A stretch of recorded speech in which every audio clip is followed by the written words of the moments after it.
ഓം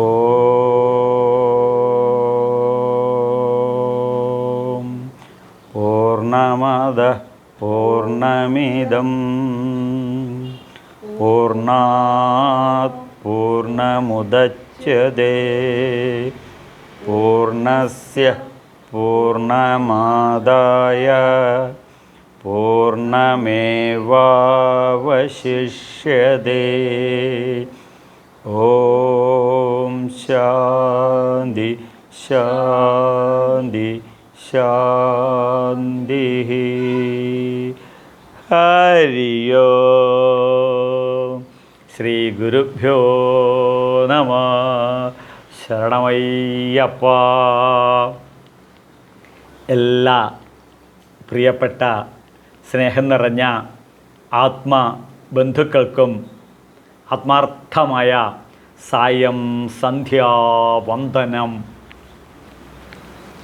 നമ്മുടെയൊക്കെ ജീവിതം വളരെ സന്തോഷപ്രദമായി എല്ലാവരുടെയും അതാണ് പൂർണ്ണമത, അതും പൂർണ്ണം ഇതും പൂർണ്ണം, വരാനിരിക്കുന്നതും പൂർണ്ണം സമ്പൂർണ്ണ.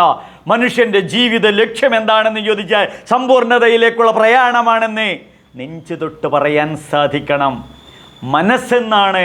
മനസ്സെന്താണെന്ന് ചോദിച്ചു കഴിഞ്ഞാൽ സമ്പൂർണ്ണതയിലേക്കുള്ള പ്രയാണമാണ് നമ്മുടെ ജീവിതം.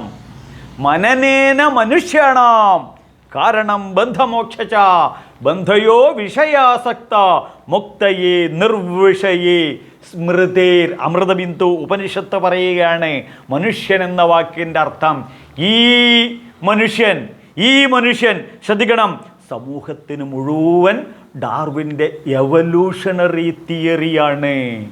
എന്താണ്? പരിണാമത്തിന് വിധേയമായിക്കൊണ്ടിരിക്കുകയാണ്. അപ്പോൾ നമ്മളെന്ത് വേണം? നമ്മുടെ മനസ്സ് പരിവർത്തനത്തിന് വിധേയമാക്കിക്കൊണ്ട് ഇരിക്കണം. അല്ലെങ്കിൽ നമ്മളെ കുടുംബത്തിൽ നമ്മൾ ഔട്ടാവും, സമൂഹത്തിൽ നമ്മൾ ഔട്ടാവും.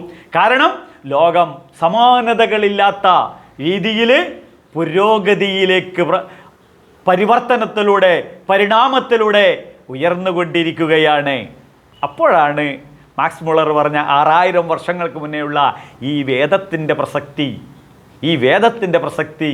കാരണം നമ്മളിപ്പോൾ അവിടെ ചൊല്ലിയില്ലേ, ശാന്തി ശാന്തി ശാന്തി. യുദ്ധം നടക്കുന്ന സ്ഥലങ്ങളിൽ ശാന്തി ഉണ്ടാകട്ടെ. നമ്മുടെ അതിർത്തിയിൽ പാകിസ്ഥാനിൽ ഇന്നിതാ ഒരു ബോംബ് പൊട്ടി ഒരു പള്ളിയിൽ 200 ആൾ ചെത്തിട്ടാണ് അവിടെയുള്ളത്. പള്ളിയിൽ ശരണമയ്യപ്പ ഹിന്ദുക്കളും നല്ല പോയിട്ട്. അപ്പോൾ അവിടെയും ശാന്തി ഉണ്ടാകട്ടെ, ചൈനയിലും ശാന്തി ഉണ്ടാകട്ടെ, ബംഗ്ലാദേശിലും ശാന്തി ഉണ്ടാകട്ടെ, ലോകത്തിൽ മുഴുവൻ ശാന്തിയും സമാധാനവും ഉണ്ടാവട്ടെ. എൻ്റെ മനസ്സിൽ ശാന്തി ഉണ്ടാകട്ടെ. ബോഡി മൈൻഡ് ആൻഡ് ഇൻ്റലക്ച്വൽ, ശരീര മനോബുദ്ധികളിൽ എല്ലാവർക്കും ശാന്തി എടാ ഇത് പറയാൻ ഹിന്ദുവിനല്ലാതെ മറ്റൊരു വ്യക്തിക്കും സാധ്യമല്ല. നെഞ്ചു തൊട്ട് പറയുന്നു. ശങ്കരാചാര്യർ പറയുന്നു, വേദാന്തർത്ഥ വിചാരേണ ജായതേ ജ്ഞാനമുത്തമം തേന ആത്യന്തിക സംസാര ദുഃഖോ ഭവ്യച്ഛനു ഭവിത്ത. എന്താണ് വേദാന്താർത്ഥ വിചാരണം? ഈ വേദത്തിൻ്റെ അവസാന ഭാഗങ്ങളിലുള്ള വേദാന്തമായ ഉപനിഷത്തുക്കളിൽ പറഞ്ഞിരിക്കുന്നത് വിചാരം ചെയ്യണം, നിരന്തരം അനലൈസ് ചെയ്തുകൊണ്ടിരിക്കണം, നിരന്തരം ഉൾക്കൊണ്ടുകൊണ്ടിരിക്കണം. ശരണമയ്യപ്പോ, നിരന്തരം പഠിച്ചുകൊണ്ടിരിക്കണം. അപ്പോൾ ഒരു സത്യം മനസ്സിലാവും. മോക്ഷം തേടിയുള്ളതാണ് ജീവിതം. ഈ പ്രശ്നക്കാരും ജ്യോതിഷക്കാരും ഇവരിലൊക്കെ പറയുന്ന കണക്കിന് പേഹത്തിന് മോക്ഷം കിട്ടിയില്ലൊക്കെ പറഞ്ഞ് നമ്മളെ പറ്റിക്കും. അതിലൊന്നും ചെന്ന് വീഴരുത്. മരണാനന്തരമുള്ളതല്ല മോക്ഷം, മറിച്ച് ഇപ്പോൾ ഇവിടെ ഈ നിമിഷം അതാണ്. അത് മോഹക്ഷയതി ഇതി മോക്ഷ. അപ്പോൾ ഞാൻ നേരത്തെ പറഞ്ഞു ശാന്തി ശാന്തി ശാന്തി. മനസ്സിന് ശാന്തി വരണം, ശരീരത്തിന് ശാന്തി വരണം, ചിന്തകൾക്ക് ശാന്തി വരണം, പിന്നെ ബുദ്ധിയിൽ ശാന്തിയുടെ നെയ്ത്തിരിനാളം തെളിയണം. ഈ തിരുവനന്തപുരത്തെല്ലാം കണ്ടില്ലേ, ശാന്തി കവാടം എന്നൊക്കെ കേട്ടിട്ടില്ലേ, ചത്ത കത്തിക്കുന്ന സ്ഥലം? അതൊന്നല്ല ശാന്തി കവാടം. ഇപ്പോൾ ഇവിടെ ഈ നിമിഷം പൂർണ്ണാവതാരം എടുത്തിട്ട് നമ്മുടെ ജീവിതത്തിനെ സുഗന്ധപൂരിതമാക്കാൻ പൂർണ്ണ പ്രേമാവതാരം എടുത്തിട്ട് കൃഷ്ണൻ നമ്മളോട് പറയുന്നു, അവ്യക്താനി ഭൂതാനി വ്യക്തമധ്യാനി മന്ന അവ്യക്തനിധനാന്യവ തത്രക ഇതിനകത്ത് വല്ലതും ദുഃഖിക്കാനുണ്ടോ? ഇന്നലെ വരെയുള്ള പാസ്റ്റ് ടെൻസ് മുഴുവൻ അവ്യക്തമാണ്. അത് എനിക്ക് അത്ര നല്ല ഓർമ്മയില്ല കേട്ടോ. എടോ, നീ 8ാമത്തെ ക്ലാസ്സിൽ എനിക്ക് ഓർമ്മയില്ല. ഇപ്പം ചില പരിപാടിയൊക്കെ ഉണ്ടല്ലോ, ഈ പഴയ സ്കൂളിൽ പഠിച്ച ആൾക്കാരൊക്കെ ഒന്നിച്ചു കൂടിയിരിക്കൽ. ഇപ്പം ഒക്കെ കളവന്മാരും ആയിട്ടുണ്ടാവും. എന്നാലും പഴയതൊക്കെ ഒന്നും വ്യക്തമായിട്ട് ഓർമ്മയുണ്ടാവില്ല. ഇത് തന്നെയാണ് അവ്യക്താനി ഭൂതാനി. കഴിഞ്ഞതൊക്കെ കഴിഞ്ഞു. പാസ്റ്റ് ടെൻസൊക്കെ പാസ്റ്റ് തന്നെ. പിന്നെ പ്രസൻറ്റ് ടെൻസ്. ആ പ്രസൻറ്റ് ടെൻസിൽ ഡോണ്ട് ടെൻഷൻ, ഇത്രയേ പറയാനുള്ളൂ. Don't tension. അതുപോലെ തന്നെ ഫ്യൂച്ചറിനെ കുറിച്ചിട്ട് don't tension, don't over think, don't anxiety. പിന്നെ പ്രസൻറ്റിൽ ജീവിക്കുക. വേദാനാം സമതീതാനി വർത്തമാനാനി ചാർജുന. അർജുന, നീ കഴിഞ്ഞ കാര്യം വിട്ട് കളയടാ. ഭാര്യയോട് ഇത് പറഞ്ഞ് ശീലിക്കണം. എടി, അത് വിട്ട് കളാന്ന്. ചേട്ടനോ ഓഫീസിൽ നിന്ന് വരുമ്പോഴേ വെറുതെ അനാവശ്യമായിട്ട് വഴക്കിടുകയല്ല വേണ്ടത്. ചേട്ടാ, അത് വിട്ട് കള ചേട്ടാ പറയണം. അപ്പോൾ ഭാര്യാഭർത്തൃ ബന്ധത്തിൽ ഊഷ്മളമാക്കാൻ അർജുനനോട് പറയുന്നു എന്ന വ്യാജേന ഭഗവാൻ പറയുകയാണ്, വർത്തമാനാനി ചാർജുന. അപ്പോൾ ഭാര്യ വിട്ടുകളഞ്ഞ് ഭർത്താവ് വിട്ടുകളഞ്ഞു കഴിഞ്ഞാൽ കുട്ടികൾക്ക് ഇപ്പം മാർക്ക്, പ്രോഗ്രസ് കാർഡൊക്കെ വരുമ്പോൾ എല്ലാത്തിലും വട്ടപൂജ്യം. എന്താ ഇപ്പം ചെയ്യാൻ പറ്റുക? ഒന്നും ചെയ്യാൻ പറ്റില്ല. അപ്പം വിട്ടുകളഞ്ഞു കഴിഞ്ഞാൽ പ്രസൻറ്റ് ടെൻസിൽ കാമേൻ ക്വയറ്റായിട്ടുള്ളൊരു ജീവിതം നമുക്ക് ലഭിക്കും. ഇത്രയേ ഉള്ളൂ. സ്വസ്ഥമായിട്ടിരിക്കാം. നമുക്കെന്താ വേണ്ടത്? സ്വസ്ഥതയുള്ള ജീവിതത്തിൻ്റെ പേരാണ് വികത്ത കുണ്ഠാഹ ഇതി വൈകുണ്ഠം. വിഷമമില്ലാത്ത, ദുഃഖമില്ലാത്ത കുടുംബ പശ്ചാത്തലത്തെയാണ് സ്വർഗീയ ജീവിതം എന്ന് പറയുന്നു. ഇതിന് ഭഗവാൻ ഭഗവത്ഗീതയിൽ ഒരു ട്രിക്ക് പറയും, മയ്യാസക്തമനപാർത്ഥ. പാർത്ഥൻ എന്ന് പറഞ്ഞു കഴിഞ്ഞാൽ പരമാർത്ഥ ജ്ഞാനം അറിയുന്നവൻ എന്നാണ്. എന്താണ് അറിവ്? മയ്യാസക്തമനപാർത്ഥ. അവനവനെ സ്നേഹിക്കുക, അവനവനെ പ്രേമിക്കുക, അവനവനെ അക്സെപ്റ്റ് ചെയ്യുക, അവനവനിലൊരു ഇൻട്രസ്റ്റ് കാണുക. അതിന് വേദങ്ങൾ പറയുന്നു ആത്മരതി എന്ന് പറയുന്നു. ഇപ്പോൾ ഞാനിത് പറയുമ്പോഴാണ് ഓർമ്മ വന്നിരിക്കുന്നത്, ഈ ചില കുടുംബ പ്രശ്നങ്ങളൊക്കെ വരുമ്പോൾ നമ്മൾ ജ്യോതിഷമൊക്കെ നോക്കുമ്പോൾ പ്രായശ്ചിത്ത ഹോമം ഉണ്ടാവും. എന്താ ഉണ്ടാവുക? പ്രായശ്ചിത്ത ഹോമം. തിലഹോമം എന്നൊക്കെ കേട്ടില്ലേ? തിലഹം എന്ന് വെച്ച് കഴിഞ്ഞാൽ എള്ള് എന്നാണ് അർത്ഥം. ഈ തിലഹോമം ചെയ്തു കഴിഞ്ഞാൽ എള്ളിൽ നിറഞ്ഞു നിൽക്കുന്ന എണ്ണ ഉള്ളതുപോലെ ഈ പ്രപഞ്ചത്തിൽ മുഴുവൻ ഈശ്വരനുണ്ട് എന്നുള്ളത്, ഈശ്വരനിലാണ് ഞാനിരിക്കുന്നത്, ഈശ്വരനിൽ നിന്നും ഒന്ന് ഈശ്വരനിലായിട്ട് ജനിച്ച് ഈശ്വരനായിട്ട് വളർന്ന് ഈശ്വരനിലോട്ട് ലയിച്ചിരിക്കുന്നു. യതോ വാ ഇമാനി ഭൂതാനി ജായന്തി യത് പ്രയന്തി അഭിഷദ്വിശന്തി തത് ബ്രഹ്മേതി. എവിടെ നിന്നാണോ ഈ പ്രപഞ്ചം മുഴുവൻ ഉദ്ഭവിച്ച് നിലനിന്ന് ഇല്ലാതായി മാറുന്നത്, അതാണ് ബ്രഹ്മമെന്നാണ് ഈ വേദമന്ത്രത്തിൻ്റെ അർത്ഥം. ഏതായാലും ശരി, ഇവിടെ ശ്രദ്ധിക്കണം, ഈ ഹോമങ്ങൾ മുഴുവൻ എന്താണ്? പ്രായശ്ചിത്ത ഹോമമാണ്. എന്താണ്? ഇപ്പം ചില പ്രശ്നങ്ങളൊക്കെ പ്രശ്നത്തിൽ പരിഹാരം കണ്ടെത്തൽ പ്രായശ്ചിത്തമായി ചില ക്ഷേത്രത്തിലെ വഴിപാടുകളൊക്കെ ഉണ്ടാവില്ലേ? ഈ വഴിപാടുകൾ മുഴുവൻ എന്താണ്? ചിത്തമാണ്. അപ്പം ചിത്തത്തിലാണ് ഒരു പരിവർത്തനം നമ്മൾ വരുത്തേണ്ടത്. മനസ്സിലാണ് നമ്മളൊരു മാറ്റം വരുത്തേണ്ടത്. ആറ്റിറ്റ്യൂഡാണ് നമ്മൾ മാറ്റേണ്ടത്. മനോഭാവമാണ് നമ്മൾ മാറ്റേണ്ടത്. അതിന് ഒരു നല്ല മന്ത്രം യജുർവേദത്തിൽ നമുക്ക് ദർശിക്കാൻ സാധിക്കും. ഒരു കൃഷ്ണ യജുർവേദിയായ എനിക്ക് ഇത് വളരെ സന്തോഷമുള്ള കാര്യമാണ്.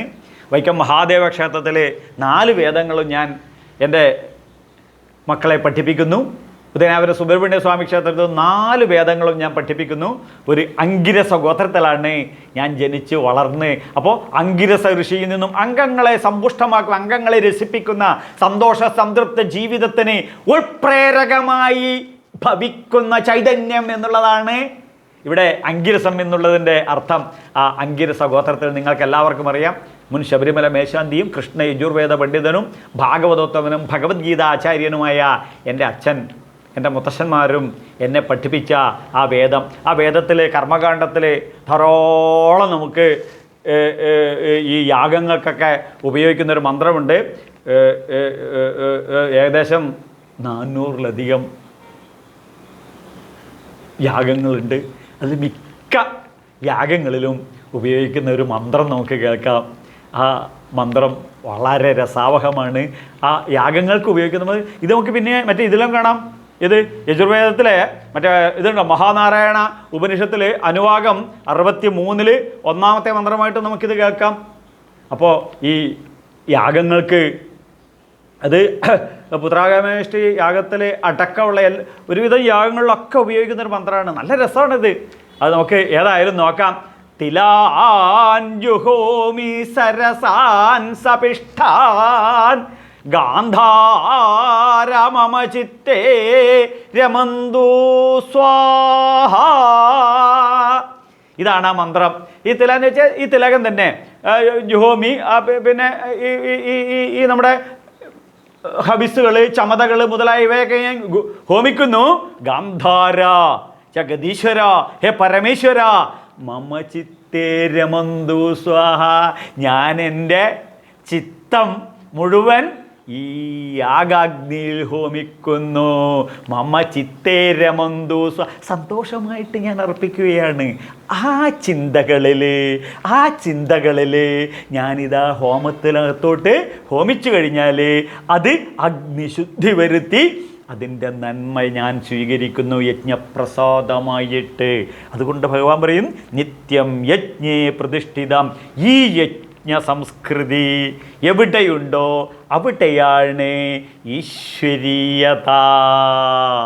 അവിടെയാണ് ഈശ്വരീയത. സർവേഷാം ശ്രിയം സ്വാഹ.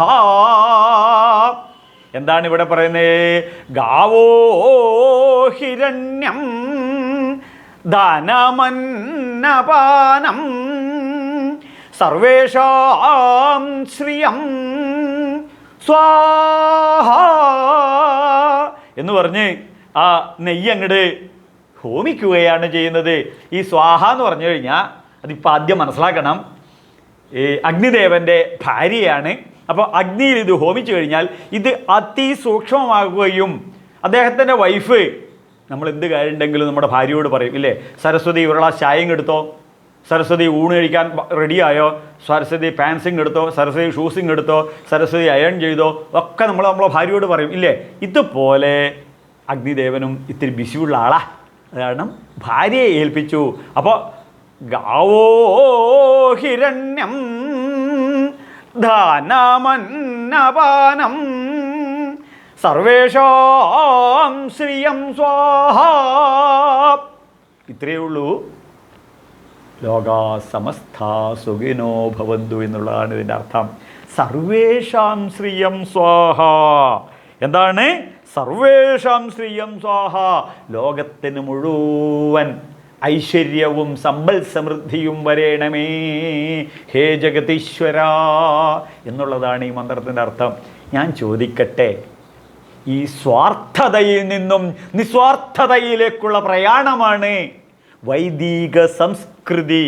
സ്വാർത്ഥത ദുഃഖത്തിൽ ചെന്ന് അവസാനിക്കുമ്പോൾ നിസ്വാർത്ഥത നരേന്ദ്ര ദാമോദർ ദാസ് മോദിയെപ്പോലെ വിശ്വഗുരുവായി വളർന്നു വരും. ലോകത്തിൽ ഇന്നും കൂടെ കിട്ടി 33 ലോകരാഷ്ട്രങ്ങളുടെ പരമോന്നത ബഹുമതിയാണ് എൻ്റെ രാഷ്ട്രത്തിൻ്റെ, എൻ്റെ ഭാരതത്തിൻ്റെ RSS പ്രധാനമന്ത്രിക്ക് ലഭിച്ചത്. കാരണം എന്താണ്? സർവേഷാം ശ്രിയം സ്വാഹ. ഇതാണ് എൻ്റെ വൈദിക സംസ്കൃതി. ഈ വൈദിക സംസ്കൃതി ലോകത്തിൻ്റെ മുന്നിൽ അവതരിപ്പിക്കുമ്പോഴാണ് 32 ലോകരാജ്യങ്ങളുടെ പരമോന്നത ബഹുമതി അദ്ദേഹം സ്വീകരിക്കുന്നത്. ഏതായാലും ശരി, സർവേഷാം ശ്രിയം സ്വാഹ. ലോകത്തിന് മുഴുവൻ സമ്പൽ സമൃദ്ധിയും സ്നേഹവും ഐശ്വര്യവും പരമശാന്തിയും ഉണ്ടാകട്ടെ. തുടർന്ന് ഋഷി ഈ വേദത്തിൽ നമ്മളെ പഠിപ്പിക്കുകയാണ്, ശ്രദ്ധിക്കണം, ഇവിടെ വളരെ ഭംഗിയായിട്ട് ശ്രദ്ധിക്കണം. ഓം ശ്രിയം ച ലക്ഷ്മീം ച പുഷ്ടിം ച കീർത്തിം ചാനൃണ്യതാം ബ്രഹ്മണ്യം ബഹുപുത്രധാം ശ്രദ്ധാമേധേ പ്രജാ സ ദദാതു സ്വാഹ. ശ്രുതി അതിമനോഹരമായി ഇവിടെ പറയുകയാണ്. വേദമാതാവിൻ്റെ മാനവരാശിയോടുള്ള സ്നേഹവും കരുതലും മാതൃത്വവുമാണ് എനിക്കിവിടെ ദർശിക്കാൻ സാധിക്കുന്നത്. 4 പതിറ്റാണ്ട് കാലഘട്ടമായി വേദം പഠിച്ച് വേദാന്ത വിദ്യാർത്ഥിയായി വളർന്ന് അവസാന നിമിഷം വരെ ഈ വൈദിക സംസ്കൃതി മാനവരാശിയിലെത്തിക്കണം എന്ന ആഗ്രഹവുമായി ജീവിക്കുന്ന ഒരു വ്യക്തി എന്ന നിലയിൽ ശ്രുതി എന്ന് പറഞ്ഞാൽ കേട്ട് എവം പരമ്പരാപ്രാപ്തമായി കേട്ട് പഠിക്കുന്ന ഈ ശ്രുതി യുക്തിയിലൂടെ അനുഭൂതിയിലെത്തി അനുഭൂതിയുടെ പശ്ചാത്തലത്തിൽ മറ്റുള്ളവരോട് പറഞ്ഞു കൊടുക്കണം. അപ്പോൾ ഒരു സയൻറ്റിഫിക് ടെമ്പർ വേണം, ഇത്രയേ ഉള്ളൂ. എൻ്റെ മകൻ അവൻ ഇലക്ട്രിക്കൽ എഞ്ചിനീയറാ, അവൻ പറയും എന്ത് അച്ഛാ ഒരു സയൻറ്റിഫിക് ടെമ്പർ വേണം. എൻ്റെ മകള് ഡോക്ടറാ, അവൾ പറയും അച്ഛാ വെറുതെ ഇങ്ങനെ പരപര പറയരുത്, ഒരു റാഷണൽ തിങ്കിങ് ആയിരിക്കണം, ഒരു റാഷണൽ തോട്ടായിരിക്കണം എന്ന് പറയും. അപ്പോൾ രണ്ടുപേരും പറയുന്നതിൻ്റെ അർത്ഥം ഒന്ന് തന്നെയാണ്, ഒരു പ്രാക്ടിക്കൽ വിസ്ഡമായിരിക്കണം. എന്താണ് പ്രാക്ടിക്കൽ വിസ്ഡമാണ്? ശ്രിയം ച ലക്ഷ്മീം ച പുഷ്ടിം ച കീർത്തിം. ഈ ചാന്ന് വേദങ്ങളിൽ നമുക്ക് പലപ്പോഴായി കാണാൻ പറ്റും. ഈ എന്ന് പറഞ്ഞു കഴിഞ്ഞാൽ വേദങ്ങളിൽ മുതലായ എന്താണ് അർത്ഥം? മുതലായ. നമ്മൾ ഇംഗ്ലീഷിൽ എഴുതാറില്ലേ ETC എക്സെട്രാന്ന്. അത് തന്നെ ഇവിടെ എന്ന് പറഞ്ഞു കഴിഞ്ഞാൽ എന്തൊക്കെയുണ്ടോ അത് നിങ്ങളുടെ യുക്തിക്കനുസരിച്ച് നിങ്ങൾ കൂട്ടി എഴുതിക്കോളൂ. ഈ വേദമന്ത്രങ്ങൾ എന്ന് വെച്ച് കഴിഞ്ഞാൽ ഒരു ഷോർട്ട് നോട്ടാണ്. എന്താണ്? ഒരു ഷോർട്ട് നോട്ടാണ്. സ്പിരിച്വൽ സയൻറ്റിസ്റ്റുമാരുടെ ഷോർട്ട് നോട്ടായ വേദങ്ങളിൽ പറയുന്നു ശ്രീയം ച. എന്താണ്? ശ്രീയം ച. സർവവിധ സമ്പൽ സമൃദ്ധിയും ഈ പ്രപഞ്ചത്തിനുണ്ടാകണമേ എന്നുള്ളതാണ്. ആ മനസ്സിൻ്റെ വ്യാസമൊന്ന് ചിന്തിക്കൂ. ഇത് പറയാൻ സനാതന ഹിന്ദുവിന് മാത്രമേ സാധിക്കുള്ളൂ. കാരണം ഖുർആൻ പറയുന്നു മുസ്ലിങ്ങളോട് ഈ ഒരു പാതയല്ലാതെ മറ്റൊരു പാതയില്ല എന്ന്. ജീസസ് ഖുർആൻ ബൈബിളിലൂടെ പറയുന്നു ഈ ഒരു പാതയല്ലാതെ മറ്റൊരു പാതയില്ല എന്ന്. എന്നാൽ സ്വന്തമായി ലൈബ്രറിയുള്ള സനാതന ഹിന്ദു പറയുന്നു ഈ ഒരു മാർഗമല്ല. ഫ്ലൈറ്റിൽ പോയാലും ഡൽഹിയിലെത്താം നമുക്ക്, നടന്നിട്ട് പോയാലും ഡൽഹിയിലെത്താം നമുക്ക്, രാജധാനിയിൽ പോയാലും ഡൽഹിയിലെത്താം നമുക്ക്, വന്ദേ ഭാരതിൽ പോയാലും ഡൽഹിയിലെത്താം, ഷിപ്പിൽ പോയാലും ഡൽഹിയിലെത്താം, പിന്നെ നടന്നിട്ട് പോയാലും കാറിൽ പോയാലും ഏത് മാർഗത്തിലായാലും ഡൽഹിയിലെത്താൻ. ലക്ഷ്യം എന്താണ്? ഡൽഹിയിലെത്താം എന്നുള്ളതാണ്. ഇതാണ് ഹിന്ദു. അപ്പോൾ സർവവിധ സമ്പൽ സമൃദ്ധിയും കാർഷിക പുരോഗതി സഫിഷ്യൻ്റായിട്ടുള്ള ഫുഡ്, ഇതാണ് ഇവിടെ ശ്രീയം ചായ എന്നുള്ളത്. അത് മാനവരാശിക്കെല്ലാം ഒരുപോലെ വരട്ടെ. ഇത് ആഗ്രഹിക്കാനും ഇത് ചിന്തിക്കാനും ഉള്ള മനുഷ്യൻ്റെ സ്വാതന്ത്ര്യത്തെയാണ് ഹൈന്ദവ സംസ്കൃതി എന്ന് പറയും. പിന്നെ ലക്ഷ്മി. എന്താ ലക്ഷ്മി എന്ന് പറഞ്ഞു കഴിഞ്ഞാൽ ഇത്രയേ ഉള്ളൂ, ലക്ഷണമൊത്തവനെ കാമിക്കുന്നവൾ എന്നുള്ളതാണ് ഇതിൻ്റെ അർത്ഥം. ലക്ഷ്മി എന്ന് പറഞ്ഞാൽ എന്താണ്? ലക്ഷണമൊത്തവനെ കാമിക്കുന്നവൾ എന്നുള്ളതാണ്. എന്താ ലക്ഷണം? നമുക്കറിയാം. നമ്മുടെ പാലാഴി മഥനത്തിൽ ആദ്യം അമൃത് അസുരന്മാർ മദ്യവും ഇതൊക്കെ കൊണ്ടുപോയി ഇതൊക്കെ അങ്ങനെ അവിടുന്ന് പൊങ്ങി വന്നതാണ് മഹാലക്ഷ്മി. മഹാലക്ഷ്മി നോക്കുമ്പോൾ എല്ലാവരും വിവാഹത്തിന് തയ്യാറായി നിൽക്കുകയെന്നത്. ഈ സമയത്ത് എല്ലാ ലക്ഷണങ്ങളും ഒത്ത ചതുർബാഹുവായിട്ടുള്ള മഹാവിഷ്ണു എന്താണ് ലക്ഷണം? അദ്ദേഹത്തിൻ്റെ കയ്യിലൊരു ഗദയുണ്ട് ഇല്ലേ? ഈ ഗദ എന്താണ്? വെറുതെ ഇരിക്കുന്ന അലസമായിട്ടുള്ള മനസ്സ്. മൊബൈൽ മാനിയ രോഗത്തിന് എപ്പോഴും മൊബൈൽ തോണ്ടിക്കൊണ്ടിരിക്കുന്ന ചെറുപ്പക്കാരും ചെറുപ്പക്കാരികളുടെയും തല ആട്ടിച്ച് പൊട്ടിച്ച് മൊബൈൽ മാനിയ എന്ന രോഗത്തിൽ നിന്നും അവനവനെ സ്നേഹിക്കുന്നവനെ അവനവരിൽ നിക്ഷിപ്തമായ വിദ്യാഭ്യാസത്തിലൂടെ വളർന്ന് ഉയർന്ന് വിശ്വപൗരന്മാരായി വളർന്നു വരണം. അതിന് അവനെ ഉയർത്തുന്നതാണ് ഈ ഗദ. അപ്പോൾ ഒരു അത് കഴിഞ്ഞ് ഒരു ശംഖുണ്ടാവും. ശംഖ് എന്ന് വെച്ചാൽ വിജയകാഹളനാദമാണ്. പിന്നെയുള്ളൊരു സുദർശനമാണ്. സുദർശനം എന്ന് പറഞ്ഞാൽ അങ്ങനെയുള്ള മനസ്സിൽ സദ്ദർശനങ്ങൾ, നന്മ കാണാനും നന്മ പറയാനും നന്മ പ്രവർത്തിക്കാനും നന്മ ചിന്തിക്കാനും നന്മ പ്രചരിപ്പിക്കാനുള്ള ദിവ്യം ദദാമിതേ ചക്ഷു പശ്യമേ യോഗമൈശ്വര്യം, വിശ്വത്തിൻ്റെ സുഗന്ധമാക്കി മാറ്റാനുള്ള ഒരു കണ്ണ്. അതാണ് എന്ത് നമ്മുടെ സുദർശനം. അങ്ങനെ ഇരിക്കുന്ന മനസ്സിനെ ഈ താമര പോലെ വിജയം. എന്താണ്? നമുക്കറിയാം താമരയുടെ മാഹാത്മ്യം. എന്താണ് താമര? ഭാരതത്തിൽ 23ഓളം സംസ്ഥാനങ്ങളിൽ ഭരിക്കുന്ന പാർട്ടിയാണ് താമര പാർട്ടി. ഇതുപോലെ ഈ താമര എവിടെ നിന്നാണ് ഉണ്ടാവുക? ചളിയിൽ നിന്നാണ് ഉണ്ടാവുക. അതുപോലെ നമ്മൾ ഈ സമൂഹം എത്ര വൃത്തികേടായാലും നമ്മുടെ ജീവിതം സുഗന്ധപൂരിതമാക്കിക്കൊണ്ട് നടക്കും. അപ്പോൾ താമര പുഷ്പം വിടരുന്ന പോലെ സൗന്ദര്യവും സുഗന്ധവും ഉണ്ട്. അതിനകത്ത് തേനുണ്ട്. ഈ തേൻ നമുക്ക് നുകരാൻ സാധിക്കും ജീവിതത്തിൽ. ഇങ്ങനെ നിരന്തരം പ്രവർത്തിച്ചുകൊണ്ടിരിക്കുന്നത് ലോകസംഗ്രഹമേവാപി സംപശ്യൻ കർത്തുമർഹസി. ഭഗവാൻ എങ്ങനെയാണ്? ലോകസംഗ്രഹമേവാപി സംപശ്യൻ കർത്തുമർഹസി. ലോകത്തിന് മുഴുവൻ നന്മയ്ക്ക് വേണ്ടി പ്രവർത്തിച്ചുകൊണ്ടിരിക്കുന്ന മഹാവിഷ്ണുവിനെ ഭരിക്കുന്നു ആര്? മഹാലക്ഷ്മി. ഇതുപോലെ നമ്മളും നമ്മുടെ ജീവിതത്തിൽ അവനവനിലുള്ള കർമ്മങ്ങൾ സ്വകർമ്മണ തമഭ്യർച്ച സിദ്ധിം വിന്ദതി മാനവ, അവനവൻ്റെ കർമ്മങ്ങളിൽ ഒരു എക്സലൻറ്റും ഒരു പെർഫെക്റ്റും ഒരു പ്യൂരിഫിക്കേഷനും ഒരു എക്സലൻറ്റിലുമായി കഴിഞ്ഞാൽ തൊഴിലവസരങ്ങൾ വർദ്ധിക്കും. അവസരങ്ങൾ സാധ്യതകളായി അവ പ്രയോജനപ്പെടുത്തണം. അപ്പോൾ ധനധാന്യാദികളും സമ്പത്തും വളർന്നു വരും. പിന്നെ പുഷ്ടിംച എന്ന് പറഞ്ഞു കഴിഞ്ഞാൽ ആരോഗ്യം നമുക്ക് ലഭിക്കണം. അപ്പോൾ ആരോഗ്യം എന്ന് പറഞ്ഞാൽ ശരീരത്തിനും മനസ്സിനും നമുക്ക് എന്ത് ലഭിക്കണം? ആരോഗ്യം വേണം. അപ്പോൾ എന്തുണ്ടാവാൻ പാടില്ല? മദ്യവും മാംസവും പുകയില ഉൽപ്പന്നങ്ങളും ലഹരി പദാർത്ഥങ്ങളും തൊട്ട് നോക്കാൻ പാടില്ല. പിന്നെ കുഴിച്ചിടേണ്ട ശവക്കറികളും നമ്മൾ കുടുംബത്തിൽ കൊണ്ടുവന്ന് തിന്നരുത്. ഇത് പറയാനാണ് ഒരു ഗുരുദേവൻ ഇവിടെ അവതരിച്ചത്. മദ്യമുണ്ടാക്കരുത്, കൊടുക്കരുത്, കഴിക്കരുത്. അദ്ദേഹത്തിൻ്റെ ജീവകാരുണ്യ പഞ്ചകം എന്ന് പറയുന്നൊരു കൃതിയുണ്ട്. ആ കൃതി പഠിക്കണം. എന്താണ് ശ്രീനാരായണ ഗുരുദേവൻ പറഞ്ഞത്? കൊല്ലാവൃതം ഉത്തമമാ മതിലും ശവം തിന്നാവൃതമത്രേ അത്യുത്തമം. അപ്പോൾ ശവക്കറികൾ കഴിക്കാൻ പാടില്ല എന്നുള്ളതാണ് ശ്രീനാരായണ ഗുരുദേവൻ പറഞ്ഞിരിക്കുന്നത്. അപ്പോൾ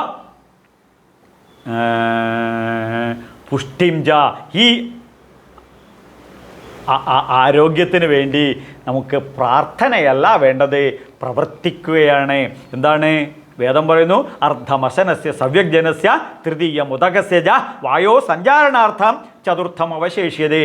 നമ്മുടെ ആഹാരം ജപ്പാനീസിലൊരു റിസർച്ച് നടത്തിയിട്ട് ഇപ്പോൾ പറയുകയാണ്, ജപ്പാനിലെ ഹോട്ടലുകളിലൊക്കെ ബോർഡുണ്ട് 60% എന്ന്. അൾട്രാ മോഡേൺ സയൻസ് പറയുന്നു. ഈ 6000 വർഷങ്ങൾക്ക് മുന്നേ ഉള്ള ഋഗ്വേദത്തിലെ മന്ത്രമാണ് ഞാനിപ്പോൾ ചൊല്ലിയത്. അർത്ഥം ഇപ്പോഴത്തെ അൾട്രാ മോഡേൺ സയൻസും ഇത് തന്നെ പറയുന്നത്. എൻ്റെ സഹോദരിയുടെ പുത്രി ഗ്യാസ്ട്രോ സർജനാണ്. ഇപ്പോൾ ഓങ്കോളജി സർജറി ആയിട്ട് MBRൽ ഉള്ള ഡോക്ടർ അവൾ പറയുന്നു അൾട്രാ മോഡേൺ സയൻസ് പോലെ എന്ത് വയറ്റിൽ പകുതിയെ ഭക്ഷണം നിറക്കാൻ പാടുള്ളൂ എന്ന്. അർദ്ധമസനസ്യ സവ്യജന തൃതീയ കാൽഭാഗം വെള്ളം കൊണ്ട് ഇറക്കുക. തൃതീയ മുതകസച്ച വായൂർ സഞ്ചാരണാർത്ഥം വായുവിൻ്റെ തള്ളിച്ചക്ക് വേണ്ടി 25% മാറ്റിവെക്കുക. യോഗോ ഭഗവാൻ പൂർണ്ണാവതാരം എടുത്തിട്ട് ഭഗവത്ഗീത വരുന്നത് യുക്താഹാര വിഹാരസ്യ യുക്തചേഷ്ടസ്യ കർമ്മസു യുക്തസ്വപ്നാവബോധശ്ച യോഗോ ഭവതി അധുക്കാഹ. എന്താ ഇതിൻ്റെ അർത്ഥം എന്ന് വെച്ച് കഴിഞ്ഞാൽ വളരെ കുറച്ച് രുചിയുള്ള നല്ല ഭക്ഷണം കഴിക്കുക, ചൂടോടുകൂടി കഴിക്കുക.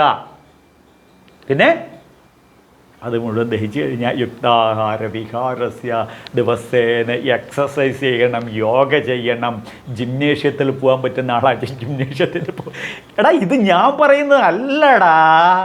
ഭഗവത്ഗീതയിൽ ഭഗവാൻ എഴുതി വെക്കുകയാണ്, യുക്താഹാര വിഹാരസ്യ യുക്തചേഷ്ടസ്യ കർമ്മസു നിനക്ക് സ്വപ്നത്തിൽ പോലും അദുഃഖമുണ്ടാകില്ല എന്ന്. അപ്പോൾ ആരോഗ്യപ്രദമായ ഒരു ജീവിതമാണ് ഇവിടെ പറയുന്നത്. പിന്നെ കീർത്തിയും സാമൂഹിക സ്ഥാനം, പ്രശസ്തിയും, കർമ്മമണ്ഡലത്തിലെ അതീവ സമ്പന്നന്മാരായി, അറിവും കഴിവുകളും ഉണ്ടായി, അവനവനിലെ സർഗാത്മകതകളിലെ കലാസാംസ്കാരിക രംഗത്ത് ഉന്നതങ്ങൾ കീഴടക്കണം. ഇതാണ് കീർത്തിയും എന്ന് പറയുന്നത്. അനൃണ്യത എന്ന് വെച്ച് കഴിഞ്ഞാൽ ഋണവിമുക്താവസ്ഥ.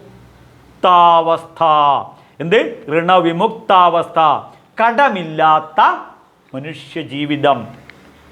കടമില്ലാത്ത ജീവിതത്തെയാണ് എ.സി.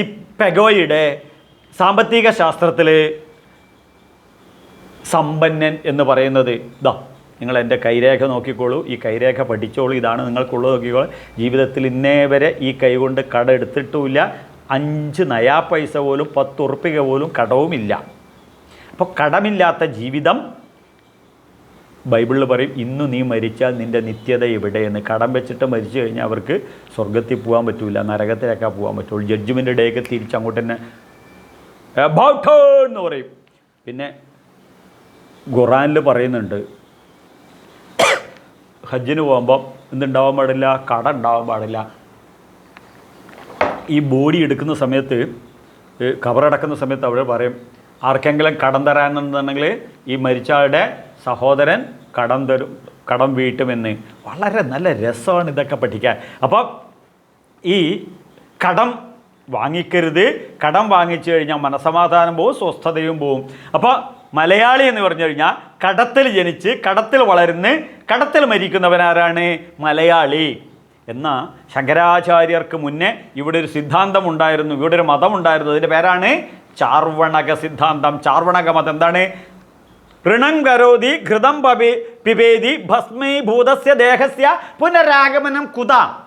കടം മേടിച്ചിട്ട്, ക്രെഡിറ്റ് കാർഡ് മേടിച്ചിട്ട്, ഡെബിറ്റ് കാർഡ് മേടിച്ചിട്ട്, സ്വൈപ്പ് ചെയ്ത് എന്തൊക്കെയാണ് വെച്ചാൽ മേടിച്ച് തിന്ന് കടം കയറി ബജാജ് ഫൈനാൻസിൽ നിന്ന് പേയ്മെൻ്റ് എടുക്കുക, പേഴ്സണൽ ലോൺ എടുക്കുക, സർവ്വ ലോണുകൾ എടുക്കുക, എന്നിട്ട് ചത്തു പോവുക. ഇതാണ് ചാർവണക സിദ്ധാന്തം. അപ്പോൾ ശങ്കരാചാര്യർക്ക് മുന്നേ ഉള്ള 2000 വർഷങ്ങൾക്ക് മുന്നേ ഉള്ള ഈ മതമാണ് മലയാളികൾ ഇന്നും കൊണ്ടുവരുന്നത്. നമുക്കിപ്പോൾ തീർക്കാം. പിന്നെ ബ്രഹ്മണ്യം, ജ്ഞാന വിജ്ഞാന തൃപ്താത്മാ, അറിവും കഴിവും സമ്പത്തും പ്രാക്ടിക്കലും തിയറിയും വേണം. വേദമാകുന്ന തിയറിയും ഭഗവത്ഗീത എന്ന് പറയുന്ന പ്രാക്ടിക്കലും. ജ്ഞാന വിജ്ഞാന തൃപ്താത്മാ. നമ്മുടെ മക്കൾ MBBS ആണ്, ഓക്കെ, എൻജിനീയറിംഗ് ആണ്, ഓക്കെ, അഗ്രികൾച്ചറാണ്, ഓക്കെ, പിന്നെ ചാർട്ടേഡ് അക്കൗണ്ടൻ്റ് ആണ്, ഓക്കെ. ആ കൂട്ടത്തിൽ എങ്ങനെ ജീവിതം കൊണ്ട് നടക്കണമെന്നവരെ എന്തുകൂടെ പഠിക്കണം? ഭഗവത്ഗീത കൂടി പഠിപ്പിക്കണം. അതിന് പരാവിദ്യ, അപരാവിദ്യ എന്ന് പറയും. പരാവിദ്യ എന്ന് വെച്ചാൽ പരമാത്മാവിനെ അന്വേഷിക്കുന്ന വേദങ്ങൾ. അപരാവിദ്യ പറയുന്നത് വെച്ചാൽ ജീവിതത്തിൽ സമ്പത്ത് നേടാനുള്ള വിദ്യാഭ്യാസം.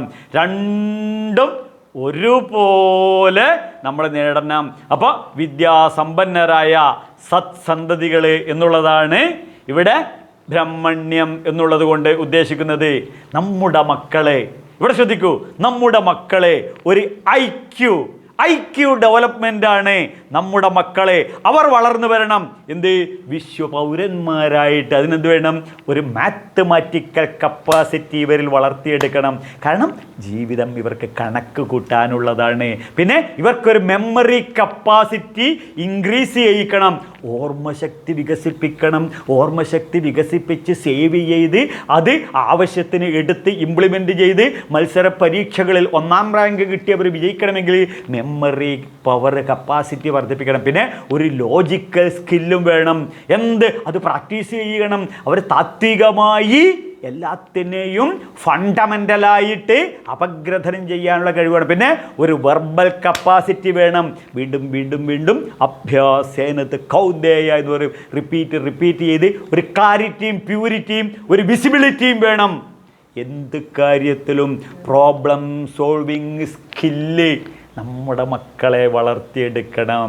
അപ്പോൾ നമ്മുടെ മക്കളെ ഒരു എക്സലൻറ്റും ഒരു ബ്രില്യൻറ്റും ആകണമെങ്കിൽ അവരുടെ ബ്രെയിൻ ഷാർപ്പനിങ് ചെയ്യണം, അവരെ ന്യൂറോ സിസ്റ്റം ഒരു ബൂസ്റ്റ് ചെയ്യണം, ഒരു ബ്രെയിൻ തെറാപ്പിയായി മാറണം, ടാലൻ്റാക്കി മാറ്റിയെടുക്കണം. ഇതിനാണ് ഇവരെ ഈ സനാതനമായ വൈദിക സംസ്കൃതി പഠിപ്പിക്കണം. അപ്പോൾ ബഹുമുഖ പ്രതിഭകളായി മാറും ഓരോ പൗരന്മാരും. അപ്പോൾ ജീവിതത്തോട് ശ്രദ്ധയുണ്ടാകും. ഗുരു വേദാന്തവാക്യേഷു ഇത് ശ്രദ്ധാഹ. അപ്പോൾ സഹജീവി സ്നേഹം, ഗുരുത്വം മുതലായവ കൊണ്ട്, വേദപഠനവും ഭഗവത്ഗീതാ പഠനവും കൊണ്ട് സദ്ബുദ്ധിയുള്ള ശക്തിയും മനക്കരുത്തും ഊർജവും ഉണ്ടാകുമ്പോൾ ഇവിടെ എന്താണ് പറയുന്നത്? ശ്രദ്ധ, മേധ, പ്രജ. മേധ എന്ന് പറഞ്ഞു കഴിഞ്ഞാൽ ശ്രദ്ധിക്കൂ, മേധാദേവി ജുഷമാണന ആഗാത് വിശ്വാജി ഭദ്ര സുമനസ്യമാന. മേധാസൂക്തം എന്ന ഒരു സൂക്തമുണ്ട്. ഇതിൻ്റെ താഴത്തുള്ള വീഡിയോകൾ കണ്ടു കഴിഞ്ഞാൽ അതിനകത്ത് നിങ്ങൾക്ക് അർത്ഥവും ബാക്കിയുള്ള കാര്യങ്ങളൊക്കെ പഠിക്കാൻ പറ്റും. ഈ മേധാസൂക്തം അനോഭദ്രകൃതവോ എന്ത് വിശ്വത, ഈ പ്രപഞ്ചത്തിലുള്ള സർവ്വ സദ്വികാരങ്ങളും എന്നിലോട്ട് വരട്ടെ, ഞാൻ നല്ല വ്യക്തിത്വമായി മാറട്ടെ. പ്രജ എന്ന് പറഞ്ഞു കഴിഞ്ഞാൽ ബെസ്റ്റ് ഫ്രണ്ട്. സോഷ്യൽ മീഡിയകളിലൂടെ നമുക്ക് കിട്ടുന്ന സുഹൃത്തുക്കളൊക്കെ ബെസ്റ്റ് ഫ്രണ്ടുകളായിക്കോട്ടെ. അത് ഫേസ്ബുക്കിലൂടെ നല്ല സുഹൃത്തുക്കൾ വരട്ടെ, യൂട്യൂബിലൂടെ നല്ല സുഹൃത്തുക്കൾ വരട്ടെ, ട്വിറ്ററിലൂടെ നല്ല സുഹൃത്തുക്കൾ വരട്ടെ, പിന്നെ ഇൻസ്റ്റാഗ്രാമിലൂടെ നല്ല സുഹൃത്തുക്കളെ. എല്ലാ മീഡിയകളിലും നമുക്ക് നല്ല സുഹൃത്തുക്കളുണ്ടാവട്ടെ. എപ്പോഴും അതിനായിക്കൊണ്ട് സദാതു സ്വാഹ. എപ്പോഴും ഇത്രയും പറഞ്ഞ കാര്യങ്ങൾ എപ്പോഴും അനുസ്യൂതം പ്രാണവായു പോലെ എന്നിലേക്ക് വന്നു ചേരാനായിക്കൊണ്ട് സ്വാഹ. നെയ്യങ്ങട് ആ ഹോമ ദ്രവ്യമായി യജ്ഞത്തിലേക്ക്, യജ്ഞ അഗ്നിയിലോട്ട് ഹോമിക്കുന്നു. ഇത് നമ്മളെ മനസ്സിൽ ഹോമിക്കുമ്പോൾ നന്മയുടെ ഒരു ഹിമവൽ ശൃംഖമായി മാറട്ടെ, നിങ്ങളുടെയും എൻ്റെയും. അതിനുവേണ്ടി നമുക്ക് ജഗദീശ്വരനായ പരമേശ്വരൻ്റെ അനുഗ്രഹവും ഉണ്ടാവട്ടെ. ലൈക്ക് ചെയ്യണം, ഷെയർ ചെയ്യണം, സബ്സ്ക്രൈബ് ചെയ്യണം, എല്ലാവരിലും എത്തിക്കണം. അതിന് നമുക്കെല്ലാവർക്കും ആയുരാരോഗ്യ സൗഖ്യം ഉണ്ടാകട്ടെ എന്ന് ആത്മാർത്ഥമായി ആശംസിച്ചുകൊണ്ട് ലോകാ സമസ്ത സുഖിനോ ഭവന്തു. സ്വാമീ ശരണമയ്യപ്പ.